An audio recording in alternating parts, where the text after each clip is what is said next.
మనం ఏం చేస్తాం? ఈ భూమి మీద మనం ఎన్నో జన్మలుగా వస్తున్నాం, జన్మ తీసుకుంటున్నాం. ఇక్కడ అన్ని ఒక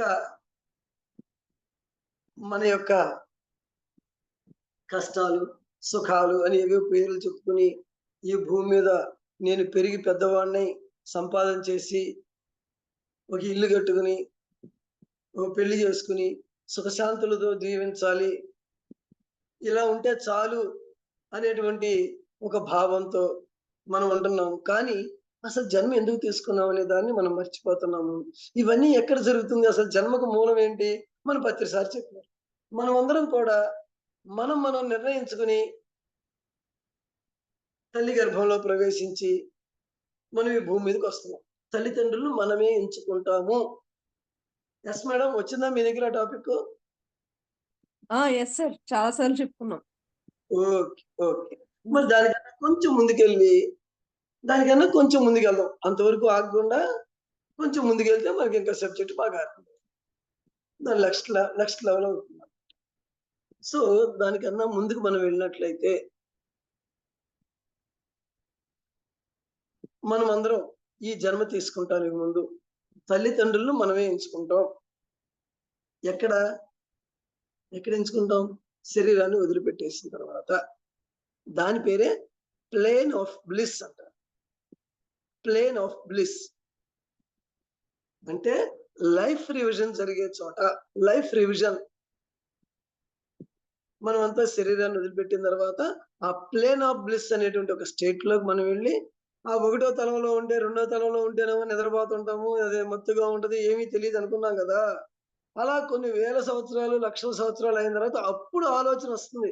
అరే బాబు, అప్పుడు ఎవరో ఒకరు మళ్ళీ సుజాత లాంటి వాళ్ళు అక్కడికి కనబడినప్పుడు, అరే లెగవరా నాయన అని చెప్పి ఆడి మీద ఏదో ప్రత్యేకమైనటువంటి శ్రద్ధ పెడితే ఆడి ఎప్పటికో లెగిసి ఒక మళ్ళీ మామూలు స్థాయికి వస్తాడు. అప్పుడు ఆ ప్లేన్ ఆఫ్ బ్లిస్ అనేటువంటి ఆ స్టేట్ లో వాడు ఆలోచన చేస్తాడు, మళ్ళీ నేను ఎక్కడికి వెళ్ళాలి, మళ్ళీ నేను భూమి మీదకి వెళ్ళి ఏమైనా సరే ఈసారి నేను భూతలం మీద ఆ తండ్రి యొక్క తనయుడిగా జీవిస్తానికి నేను నిశ్చయం చేసుకుని భూమి మీదకి వెళ్తున్నాను అని నిశ్చయం చేసుకుని వస్తాడు. మళ్ళీ మత్తులో పడిపోతాడు. మళ్ళీ పునరపి జననం. మళ్ళీ వచ్చామా, తిన్నామా, ఉన్నామా, వెళ్ళామా. జీవితం యొక్క పరమార్థం నెరవేరట్లేదు. అందుకని ఆ ప్లేన్ ఆఫ్ బ్లిస్ లో ఏం జరుగుతుంది అంటే, మనం అందరం కూడా శరీరాన్ని వదిలిపెట్టేసిన తర్వాత ఇప్పటిదాకా, ఈ జన్మలో కాదు, ఈ జన్మలో మనందరం ఎప్పుడైతే ఒకసారి రామ్తో పరిచయం అయ్యాడో మనమంతా అమరత్వం కోసమే మన సాధన. అమరత్వం అనేది దానికోసం ఎంత సాధన చేయాలి ఏంటి అనేది మళ్ళీ మనకు మధ్య మధ్యలో చెప్తూనే ఉన్నాను, ఎప్పటికెప్పుడే గుర్తు చేస్తూనే ఉంటా దానికోసం ఏం చేయాలనేది. సో మనం ఆ ప్లేన్ ఆఫ్ బ్లిస్ లో మీరందరూ డీప్ లోకి వెళ్ళిపోకుండా కళ్ళు మూసుకుని నిటారుగా కూర్చొని, డీప్ లోకి ఎవ్వరు వెళ్ళద్దు. నేను చెప్పేది ప్రతిదీ మీరు వింటూ ఉండాలి, అలా మీరు భావం చేస్తూ ఉండాలి, మీరు దర్శిస్తూ ఉండాలి. దాన్ని నేను చెప్పేదాన్ని ప్రతిదాన్ని మీరు దర్శనం చేస్తూ ఉండాలి. చాలా ఇంపార్టెంట్. చక్కగా నిటారుగా కూర్చోండి.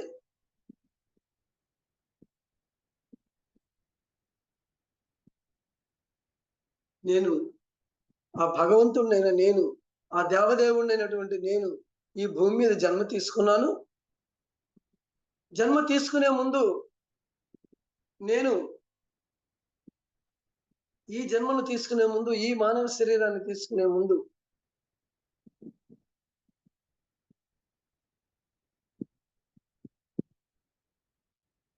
ఆ యొక్క రెండవ చైతన్య తలంలో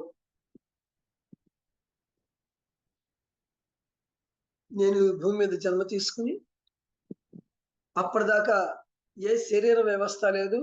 ఈ భూమి మీదకి వచ్చిన తర్వాత మాత్రమే శరీర వ్యవస్థ అనేది ప్రారంభమవుతుంది. కాబట్టి ఈ శరీరంలో నేను జీవించడానికి ఎంతో ఉత్సాహంగా ఉన్నాను.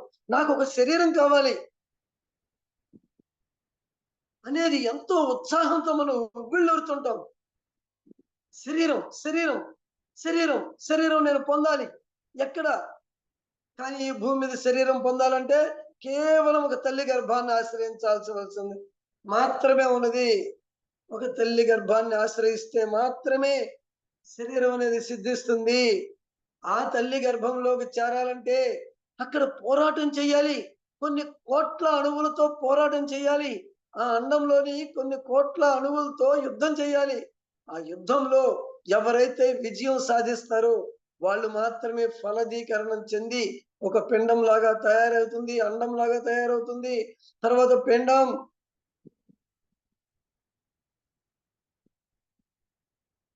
ఆ యుద్ధం మనమందరం అలాంటి యుద్ధం చేసి వచ్చినటువంటి వాళ్ళం భూమి మీదకి. మనమంతరం విజయులుగా వచ్చాం. అక్కడే మన విజయత్వం ప్రూవ్ అయింది. ఒక మానవ శరీరాన్ని ధరించినప్పుడే నేను ఒక విజయుడిని, ఒక వీరత్వం, ఒక వీరత్వం ఉన్నవాడే, ఒక విజయుడే తల్లి గర్భానికి ఆశ్రయం దొరికింది అంటేనే మనం సక్సెస్. ఆ తల్లి గర్భానికి ఆశ్రయించే ముందు మన ఆలోచన ఆ రెండవ చైతన్య తలంలో ఈ జన్మలో అయినా నేను ఈ జన్మలో అయినా నేను ఆ దేవదేవుడిగా, ఆ తండ్రి యొక్క తనయుడిగా, నా తండ్రి ఆ మూల దైవం, మూల చైతన్యం, ఆది దంపతులని పిలువబడేటువంటి చైతన్యము శక్తి యొక్క సంతానం మనమందరం. ఆది దైవాలు, ఆది దంపతులు అని పిలువబడేటువంటి వాళ్ళే చైతన్యము శక్తి. ఆ చైతన్యం యొక్క కుమారులం మనం అందరం. ఈ శరీరాన్ని ధరించక ముందు నేను ఆ చైతన్యం యొక్క తనయుడుగా, ఆ దైవం యొక్క తనయుడుగా, ఆ దైవం యొక్క చేతిని పట్టుకుని సదా ఎరుక స్థితిలో ఆ దైవము నేను ఒకటే అనేటువంటి ఎరుక స్థితిలో ఈ భూమి మీద నడయాడి ఇక్కడ ఈ శారీరక మాధ్యమంలో అనుభవించవలసినటువంటి అనుభవాలన్నీ పొందుపరుచుకుంటూ నా తండ్రికి తెలియచేస్తూ జీవితం కొనసాగిస్తానని ప్రమాణం చేసి ఈ భూమి మీదకి వచ్చాం మనం అందరం. ఒక ప్రమాణం చేశాం మనం అందరం కూడా. ఏమని? ఆ తండ్రిగా, ఆ తండ్రి యొక్క తనయుడుగా జీవిస్తానని. ఆ ప్రమాణాన్ని మనం మరిచిపోయాం. ప్రమాణాన్ని మరిచి మనం కేవలం మానవుడిగానే మాత్రం జీవిస్తున్నాం మనం. ఆ తండ్రిని వదిలేసాం. తండ్రి చేతిని వదిలేసి ఒంటరిగా అల్లాడుతున్నాం మనం. ఈ ఒంటరిగా అల్లాడుతూ ఈ ద్వేషము, కోపము,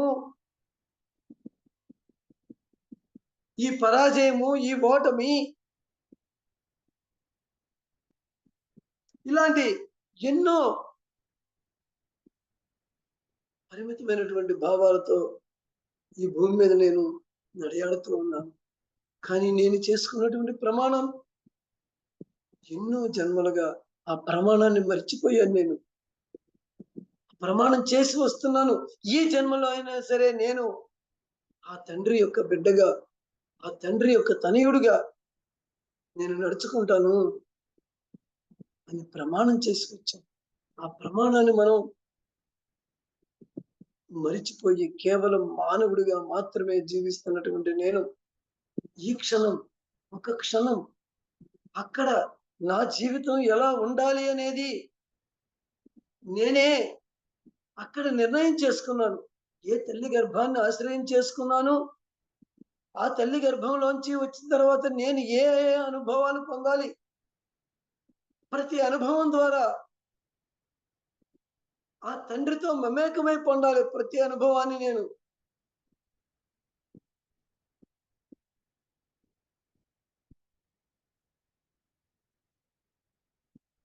క్రోధం, ఈర్ష్య, అసూయ, అసహనం, ఇలాంటి వాటి కోసం కాదు మనం ఈ భూమి మీదకి వచ్చింది. ప్రేమ, క్షమ, అసూయ లేకుండా ఉండటం, అలాంటి దివ్య గుణాలను ఈ భూమి మీద అనుభవపూర్వకంగా స్వీకరించడానికి మనం వచ్చాం. ఈ మత్తులో ఇక్కడికి వచ్చిన తర్వాత ఈ మత్తులో, ఈ జగత్తులో అవన్నీ మరిచిపోయాం. మన ప్రమాణాన్ని సైతం మరిచిపోయాం. ఆ తండ్రి మనల్ని ఎప్పుడూ పక్కదోవ తీసుకెళ్ళడు. ఆ తండ్రి చేయి పట్టుకుని మనం నడవాలి.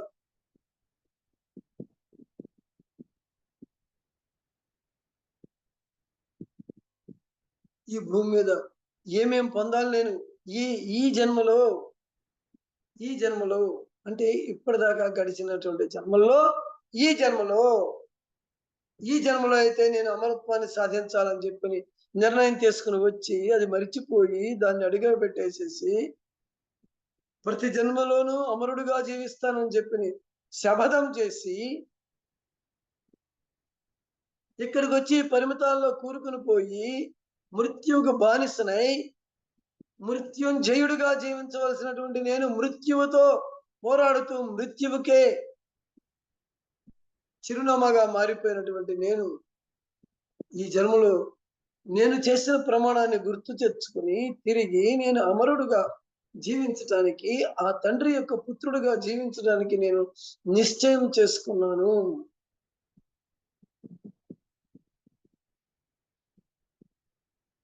ఈ జీవితంలో నేను చేసుకున్నటువంటి నాకు ఎదురయ్యేటువంటి ప్రతి సంఘటన నా సృష్టి అనేటువంటి ఆ సత్యాన్ని నేను మర్చిపోయాను.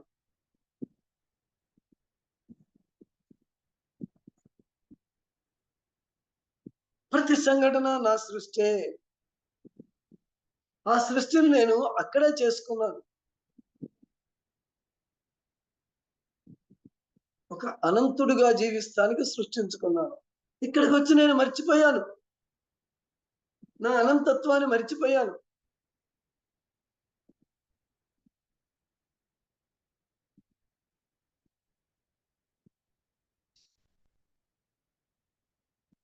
మనకి ఇంతకు ముందు జరిగిన జన్మల్లో కొన్ని అవమానాలు, సన్మానాలు, మంచి, చెడు ఇలా విశ్లేషణ చేసుకుంటూ అనేక జన్మలు జీవించినటువంటి మనం అవన్నీ కూడా నా సృష్టే. ఆ విశ్లేషణలన్నీ కూడా నా సృష్టే. అప్పటి ఆ అవగాహనతో నేను సృష్టించుకున్నాను.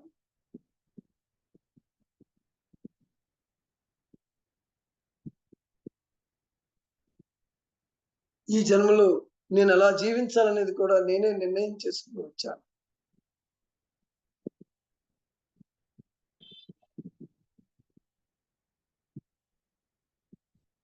ఈ జన్మలో నేను శాశ్వతుడిగా, అమరుడిగా నన్ను నేను తెలుసుకుని ఇన్నాళ్ళు ఒంటరిగా జీవించినటువంటి నేను ఈ జన్మలో నేను ఒంటరిని కాను, అమరుడను. ఆ తండ్రి యొక్క తనయుణ్ణి, తండ్రి చేయి పట్టుకుని నడిచేటువంటి ఒక తనయుడిగా నేను ఈ భూమి మీద నడియాడతాను అని చెప్పి శపథం చేసి వచ్చినటువంటి నేను ఈ జన్మలో అదే జీవితాన్ని జీవిస్తాను. నా తండ్రితో మమేకమై జీవిస్తాను. ఆ చైతన్యము శక్తిగానే జీవిస్తాను. గాడ్ అంటేనే చైతన్యము శక్తి. నేను ఆ చైతన్యము శక్తిగా జీవించడానికే ఈ భూమి మీదకి వచ్చాను. ఆ ఆది దంపతులుగా జీవించడానికే నేను వచ్చాను. నేను ఒంటరిని కాదు, శాశ్వతంగా ఉండేటువంటి ఆ స్వయాన్ని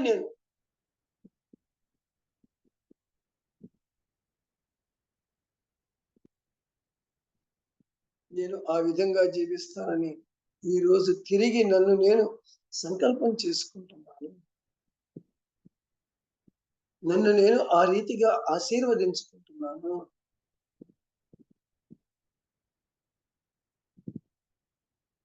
జన్మ జన్మలుగా ఈ జీవితాన్ని నా ఈ భూలోక యాత్రను వ్యర్థం చేసుకున్నటువంటి నేను, ఎన్నో అనుభవాలు మానవుడిగా పొందినటువంటి నేను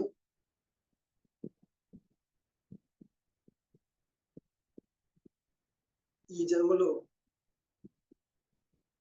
ఉన్నతమైనటువంటి దైవత్వ స్థితిలో జీవించడానికి నేను వచ్చాను. దైవంగా ఈ అనుభవాలన్నీ అనుభవించడానికి నేను వచ్చాను అనే జ్ఞానాన్ని నేను నాలో నిక్షిప్తం చేసుకున్నాను.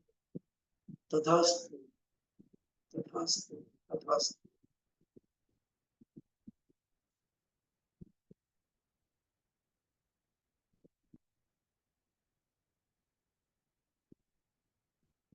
ఓకే మాస్టర్స్, ప్రధానంగా కళ్ళు తెరుద్దాం.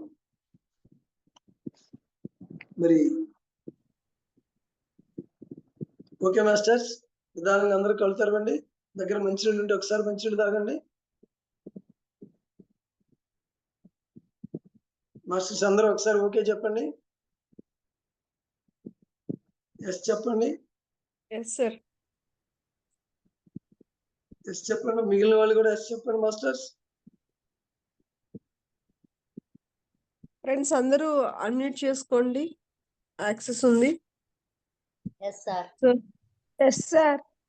ఎస్ చెప్పండి అమ్మా. ఎస్ అందరూ చెప్పాలి. Yes yes yes yes yes yes yes yes sir. Yes. Ramadevi madam బాగా చెప్తున్నారు. రమాదేవి మేడమే కదా. Very good. సరే మేడం, ఒకసారి దగ్గర మంచినీళ్ళు ఉంటే ఒకసారి మంచినీళ్ళు తాగండి. మళ్ళీ మనం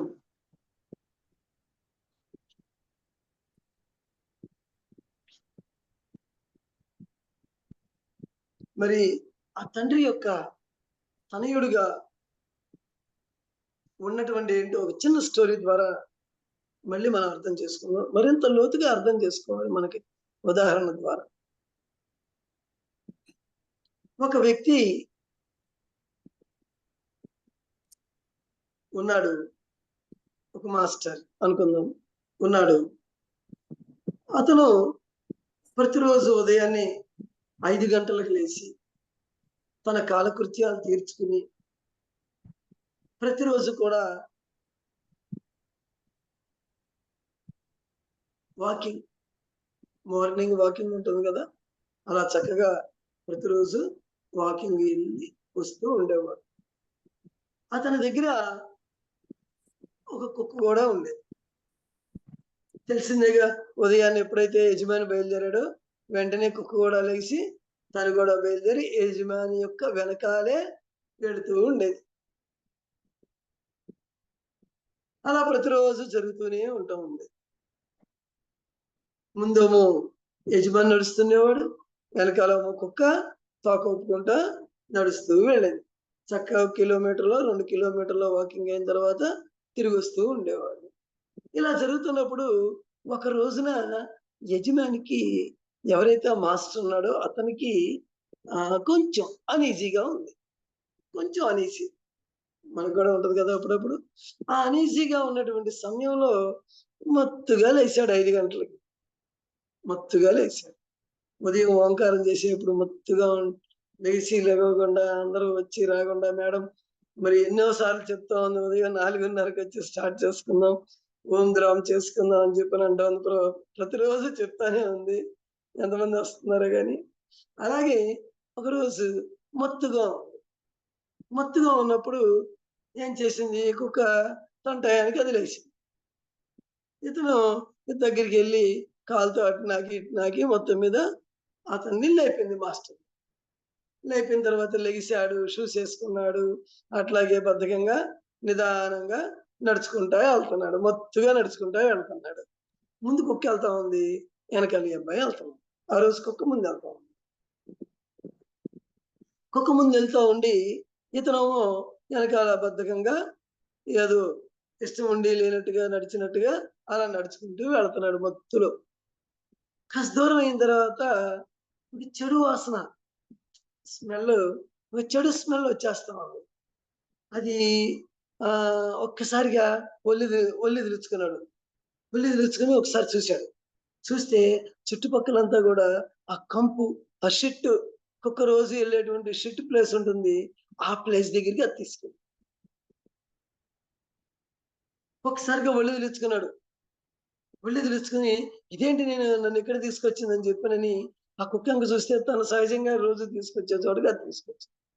అంటే అప్పటిదాకా ఈ మాస్టర్ వెనకాల వెళ్ళేటువంటి కుక్క ఆ రోజు ఏం చేసింది, వీడిని కూడా అక్కడికి తీసుకెళ్ళింది. అది ఎక్కడైతే షిట్ చేస్తుందో అక్కడికి తీసుకెళ్ళింది.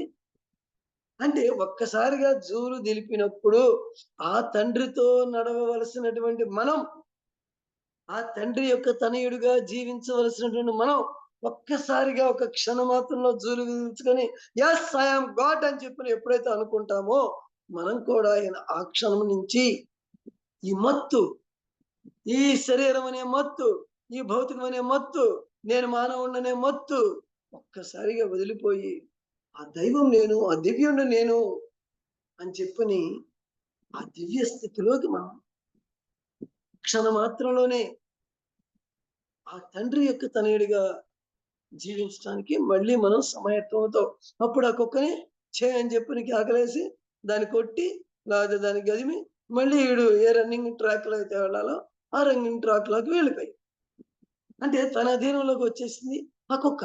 అప్పుడు దగ్గర కుక్క యొక్క అధీనంలో ఉన్నాం. సో మాస్టర్స్, మనము ఆ తండ్రి యొక్క అధీనంలో ఉన్నప్పుడు, అలాంటి స్థితిలో మనం ఉన్నప్పుడు తప్పు చేశామన్న భావన ఎప్పుడు కూడా మనల్ని గతంలో కూర్చుకుని పోతూ ఉంటుంది. కాబట్టి మనకు మాస్టర్గా ఎదిగేటప్పుడు నేను తప్పు చేశానన్న భావన లేదు. ఎప్పుడైతే ఆ దైవాన్ని నేను అని చెప్పి తెలుసుకున్నావు, ఇంకప్పుడు ఏ భావన ఉండాలి మనకి? తప్పు చేశామనేటువంటి ఒక భావనే ఉండకూడదు. తప్పు చేశామనే భావన ఉన్నది అంటే గతంలో ఏదో ఒక సంఘటన జరిగిపోయినప్పుడు మనం ఆ సంఘటన పట్ల కూరుకుపోయి ఉన్నప్పుడు మాత్రమే గతంలోకి మనల్ని తీసుకెళ్ళిపోయి తప్పులు నేను చేసేసాను, అయ్యయ్యో నేను ఒక పాపాత్ముడిని, నేను ఒక అనుకుంటూ పాపతోపాలు పడిపోతూ ఉంటాడు. కాబట్టి ఆ పాపానికి నేను పరిహారం ఏదో ఒకటి చెయ్యాలి, ఏదో ఒకటి చెల్లించాలి, దానికి నేను వేరే ఏదన్నా చెయ్యాలి.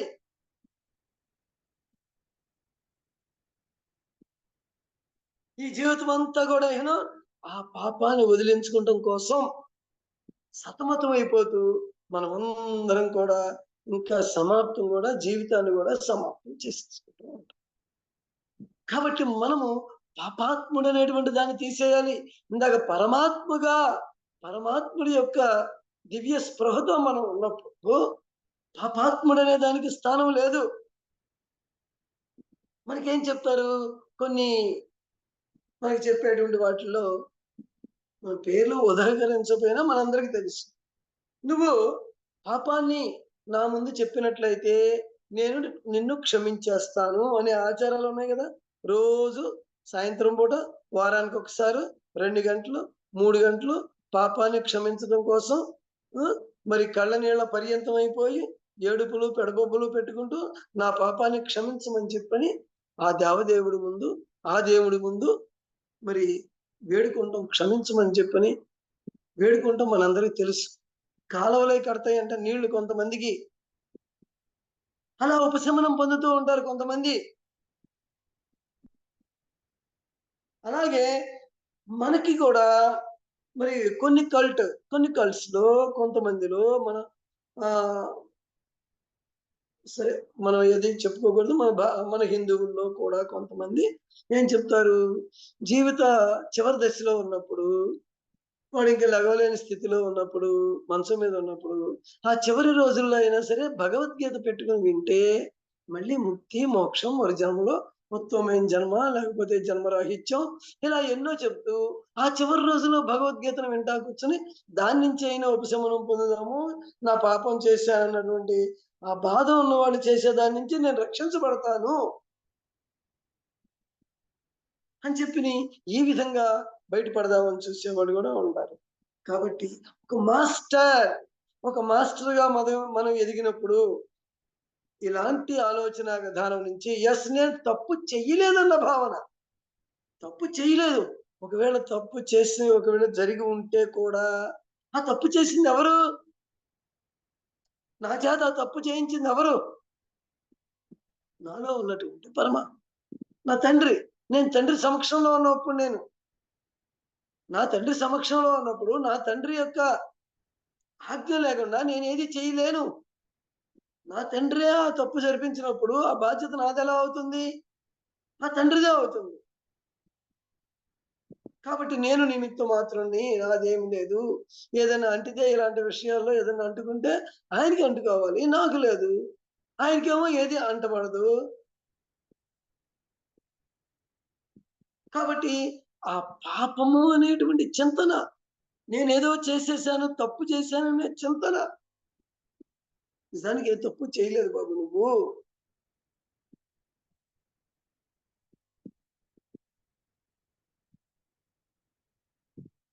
అనేటువంటి ఆ స్థితిలోకి ఒక మాస్టర్ అనేటువంటి వాడు వెళ్ళాలి. అప్పుడే మాస్టరీ.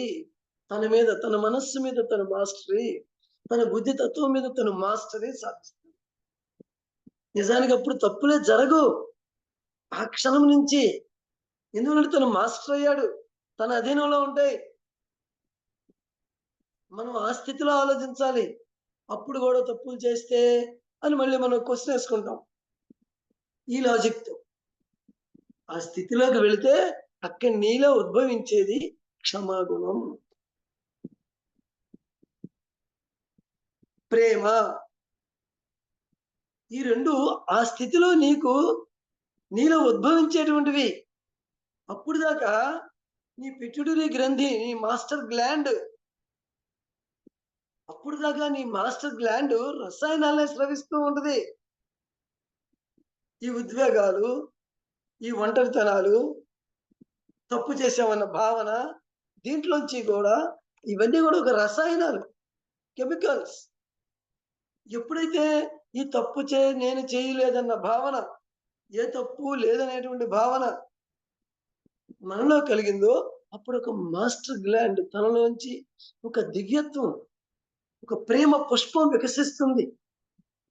దాని నుంచి అద్భుతమైనటువంటి ఆ ప్రేమ పుష్పం నుంచి శరీరం అంతటికి కూడా, ఆ మాస్టర్ గ్లాండ్ నుంచి ఆ దివ్య గ్రంథి, దాన్ని అంటాం మనం, ఆ దివ్య గ్రంథి నుండి అది పూర్తిగా విచ్చుకుని ఆ మధురానుభూతికి సంకేతంగా ప్రేమ అనేది అక్కడ ఆవిష్కరిస్తుంది. ఆ ప్రేమ అనేది ఉద్భవిస్తుంది. ఆ ప్రేమ యొక్క ఆనందాన్ని మనం ఆస్వాదిస్తాం. ఆ మధుర రసాన్ని మనం ఆస్వాదిస్తాం. ఆ క్షమాగుణంలోంచి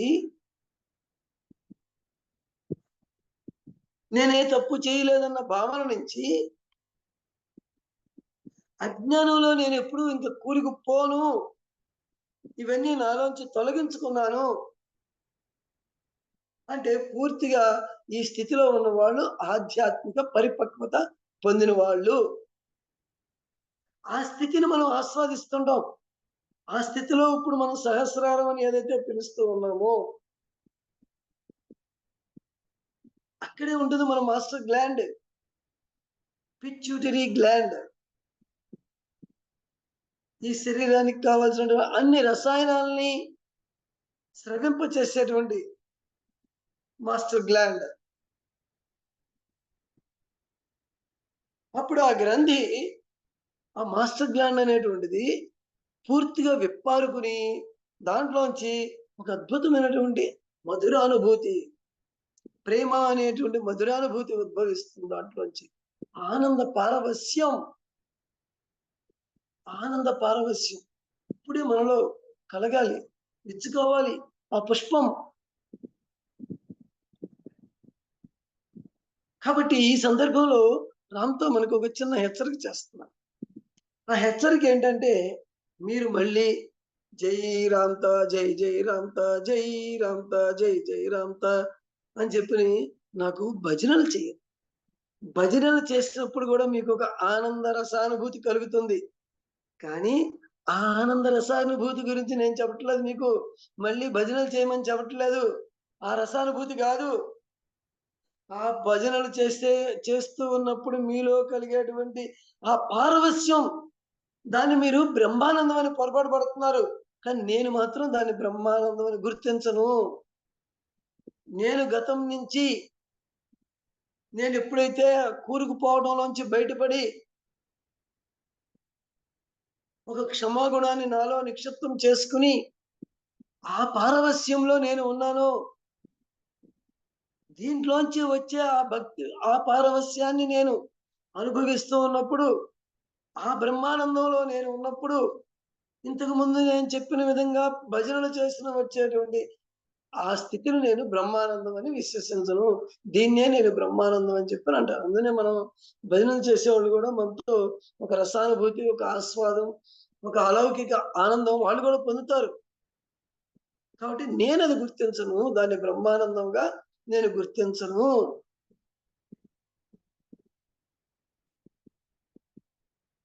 కాబట్టి ఈ విషయాన్ని మీరు అర్థం చేసుకోండి.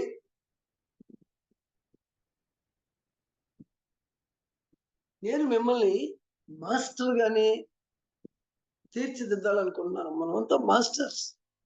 నేను మిమ్మల్ని మాస్టర్ గా చూడాలనుకుంటున్నాను. మళ్ళీ ఒక భిక్షగాడిలాగా, ఒక వేరొకరి దగ్గర నుంచి ఆశించేవాడిలాగా నేను మిమ్మల్ని తయారు చేయను.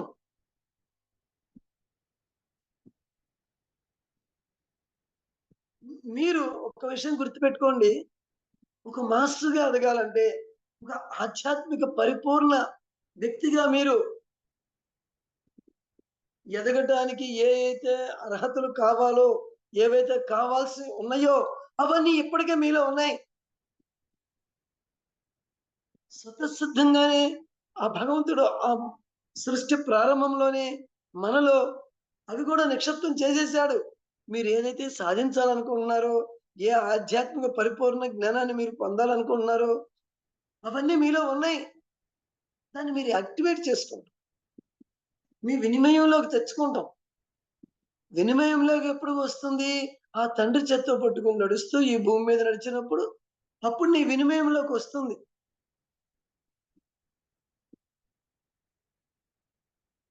మీరు మనం ఒక పదం చెప్పాను, పరివర్తిత అహంకారం.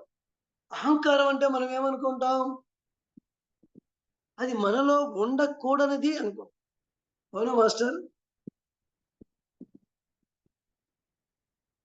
మాస్టర్ ఎవరన్నా ఒకరు చెప్పండి.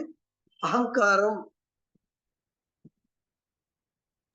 అహంకారం అంటే మనలో ఉండకూడనిది. అవునా కదా? Yes sir. ఉండతగినదా, ఉండకూడదా? కూడనది. ఉండకూడనిది. ఎస్ మాస్టర్, అవునా? Yes sir. ఓకే. కానీ అహంకారం అంటే అది మనలో పూర్తిగా ఉండవలసింది.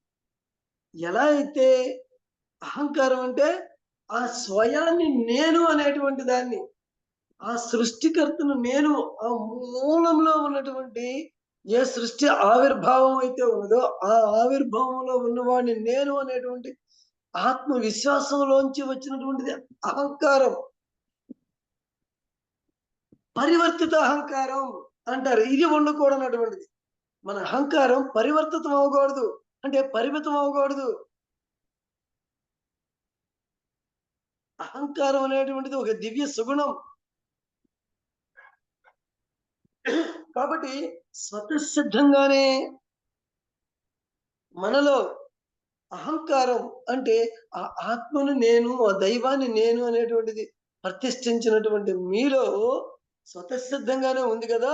అది ఎంత విలువైందంటే మీరు ఎప్పుడైతే ఆ అహాన్ని నేను, ఆ బ్రహ్మను నేను అనేటువంటి ఈ పదాలన్నీ మనం ఉపయోగించుకుంటూ ఎన్నాళ్ళు ఉన్నామో, ఆ అహంకారం ఆ సృష్టి మూలంలో ఉన్నది నేనే అని చెప్పి ఎప్పుడైతే మనం అనుకుంటామో దాని యొక్క గొప్పతనం ఒక్క మాటలో చెప్తారు మాస్టర్. దాంతో టీచర్ ఏం చెప్తారంటే, ఆ అహంకారం నీవు అని ఎప్పుడైతే దాని యొక్క విలువ ఎంత ఉన్నది అంటే, ఒక్క శిథిలమైనటువంటి యావత్ శరీరం శిథిలమైపోయింది. ఇంక ఇవాళ రేపు జీర్ణావస్థ, ఇంకా రేపు ఈ శరీరంలోంచి ఆ జీవుడు బయటికి వెళ్ళిపోతున్నాడు అనే స్థితిలో ఉన్నప్పటికీ కూడా ఒక్క సృజనాత్మకత, నీ ఆలోచించే తీరులో ఒక్క సృజనాత్మకత, నేను శిథిలమయ్యేటువంటి శరీరాన్ని కాదు, నేను సాక్షాత్తు దైవాన్ని, ఈ శరీరాన్ని నేను అమరత్వంగా, శాశ్వతుడిగా, యవ్వనంగా ఈ భూమి మీద జీవించడానికి తీసుకుని వచ్చినటువంటి దేవదేవుడు నేనని నీ యొక్క ఆలోచన సంవిధానంలో ఒక్క ఆలోచనను నువ్వు చేయగలిగితే, ఒక్క ఆలోచన అహంకారంతో, అహంకారం అంటే ఆ సృష్టికర్తను నేను అనేటువంటి ఆ భావంతో, నువ్వు ఒక్క ఆలోచన నువ్వు చేసినట్లయితే మొత్తం నీ శరీరం అంతా అప్పటిదాకా ఏ విధ విష వలయంలో చిక్కుకుని ఈ శరీరం రుగ్మతలకు లోనైపోయి ఇంకా ఈ రోజు రేపు అన్నట్లుందో తిరిగి మళ్ళీ నువ్వు యవ్వనుడిగా మారి ఈ శరీరాన్ని అమరత్వం వైపు తీసుకెళ్లేటువంటి శక్తి సామర్థ్యాలు నీలోనే ఉన్నవి.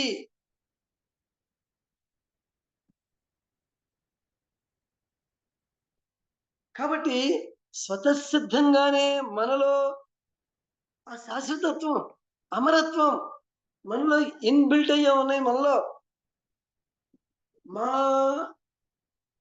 టీవీలో 200 ఛానల్స్ ఉన్నాయి, కానీ నేను రోజు చూసేవి ఒక 5 ఛానల్స్ మాత్రమే చూస్తా. అవన్నీ ఉన్నాయి నా సెల్ ఫోన్లో ఇన్బిల్ట్ అయిపోయి. చాలా యాప్స్ ఉన్నాయి, మ్యూజిక్ ఉంది, డాన్స్ ఉంది, ఇంకా రకరకాల యాప్స్ అన్ని ఇన్బిల్ట్ అయిపోయి ఉన్నాయి. కానీ నాకు చేత కాదు.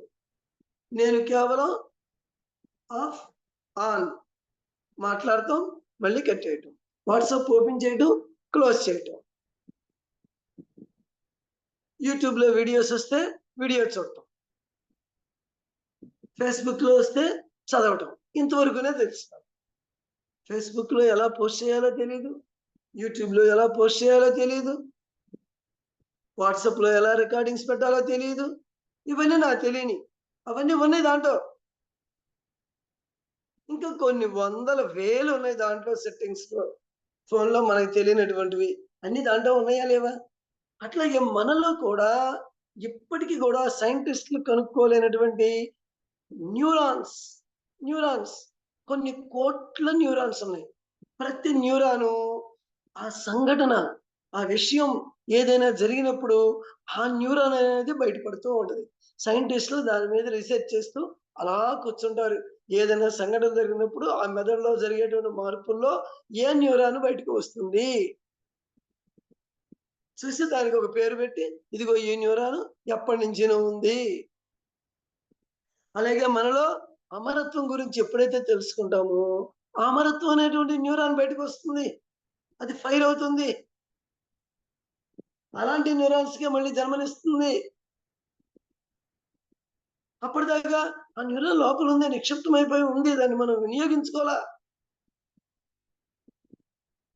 కాబట్టి ఆధ్యాత్మికంగా ఎదగటానికి మొట్టమొదటిది ఏంటంటే అన్ని నాలోనే నిక్షిప్తమై ఉన్నాయి. నేను ఆ భగవంతుడు స్వయం శక్తితోనే, స్వయం స్వతః సిద్ధంగానే నాలో నిక్షిప్తం చేసి నేను పొందుపరుచుకొని ఈ భూమి మీదకి వచ్చాను.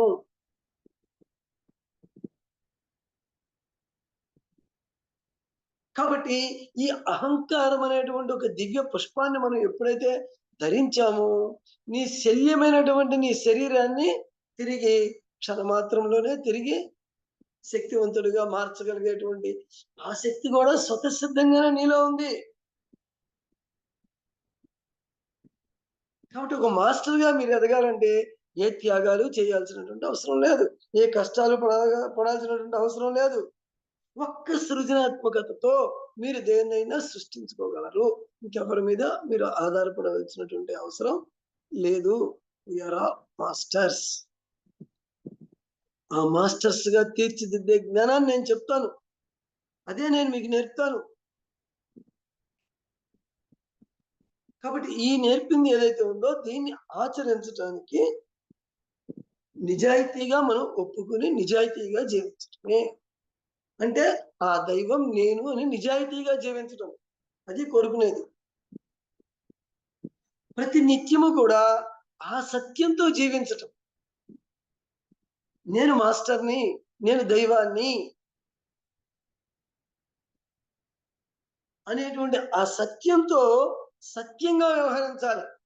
అంటే మనతో మనం సత్యంగా ఉండాలి. అంటే అంత బాగా మనలో నిక్షిప్తం అయిపోవాలి. ప్రతి అణువులోను, ప్రతి అణువణువులోను, కణకణగములోను అదే ఉండాలి. దాన్నే మనం రోజు చేసాం, సరెండర్ టు ద సోల్ అనేటువంటి పేరుతో. సరెండర్ టు ద సోల్ అనేటువంటి పేరుతో మనము ఈ శరీరంలో ఉన్నటువంటి ప్రతి అణువుని, ప్రతి కణాన్ని, ప్రతి ఇంద్రియాలను, ప్రతి ఆర్గాన్ని, మన శరీర భాగాలు అన్నింటినీ కూడా ఆ దేవదేవుడికి అర్పితం ఇచ్చేసాం, అంకితం చేసేసాం, సరెండర్ చేసేసాం. అంటే ఇక్కడ నాదేం లేదయా, మొత్తం ఈ శరీరంలో ఉన్నదంతా ఇక నువ్వే, నాదేం లేదని చెప్పి సరెండర్ చేసేసాం మనం ఫస్ట్ లోనే. సో మనం అందరం ఆ రీతిగా మాస్టర్స్ ఎదగాలి. ఏ బంధనాలకి బంధించకూడదు, ఏ గతానికి బంధించుకుని మనం ఉండకూడదు. మనలో ఉన్నటువంటి ఆ అద్భుతమైనటువంటి సంకల్పం అనేటువంటి ఆ అహంకారం అనే స్థితిలో మన సంకల్పాన్ని క్షణమాత్రంలోనే మనం తిరిగి ఆ స్వస్వరూప జ్ఞానంతో మనల్ని ఏ రీతిగా అయినా మనం మార్చుకోవచ్చు. ఆ శక్తి సామర్థ్యాలు మనలోనే ఉన్నవి.